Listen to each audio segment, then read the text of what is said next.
ఏమండి మహేష్ మేస్త్రి గారు, మరి నీకు నాకు పరిచయం చాలా సంవత్సరాలు నేను ఏంటి మా అబ్బాయిలు చిన్న అబ్బాయిల కాడి నుంచి బొడిమేర కాట విజయేంద్ర నగర్ విజయవాడలో మేము ఉన్నామా, మీ దగ్గరే ఉన్నాం కదండి.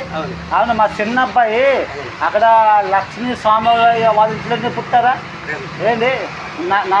నా భార్య కృష్ణకుమార్కి ఇక్కడ మన విజయవాడలో గవర్నమెంట్ హాస్పిటల్లోనే ఆపరేషన్ చేయించామా ఏంటి. మరి మీరే మా మేస్త్రి గారు, సాంబార్ మేస్త్రి గారు, మీరు కలిసి చేసేవాడు, మీ దగ్గర పని చేసేవాడిని, అవునా కదండి. అవునండి. మరి నేనట అబ్బాయిలకి చూడలేదు అనుకుని ఆ ఊళ్ళో పొకారు పెట్టుకుంటున్నానండి. ఏదండి డెలివరీలో నేనే ఎత్తాను, ఇద్దరు అబ్బాయిలకి నేనే చూశాను.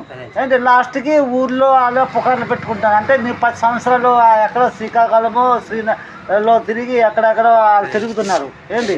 నేను అంతకన్నా అబ్బాయిలు తిరగని కోసం తిరగనండి, చెప్పండి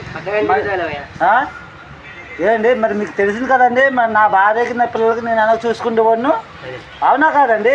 ఎన్ని ఇబ్బందులు పెట్టింది, ఎన్నిసార్లు అంటే ఇక్కడి నుండి వాళ్ళు ఊరు వెళ్ళిపోయింది, నాకు చెప్పక సెకండ్ ఊరు వెళ్ళిపోయింది, అవన్నీ మాటలు దాచిపెట్టేస్తుందండి. అంటే ఆడపిల్ల మహిళలు వాళ్ళ సపోర్ట్ ఎక్కువ అనుకుని చేస్తుంది. ఇప్పుడు ఏంటి మళ్ళా తర్వాత ఏమైనా మైండ్లో పెట్టేసి మాట్లాడుతుందంటే నేనేదో చూడకపోయినట్లు ఏంటి. చక్కగా తర్వాత మేము ఒడిశా పూరిలో కూడా ఇద్దరు అబ్బాయిలు చదివించానండి. ఒకరికి కృష్ణ ఫౌండేషన్లో, ఒకటి సర్వ శిశు మందిర్లో.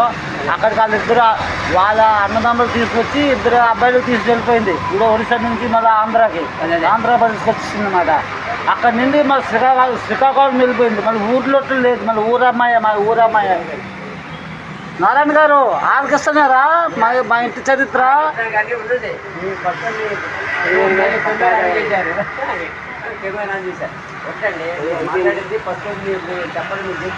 ఏమండి లేదండి, ఇప్పుడు ఇది ఓం సత్యమోం సర్వములో ఉన్న మాటలు నిజం చెప్పమంటే మీకు ఎలా తెలుస్తుందండి ఏంటి.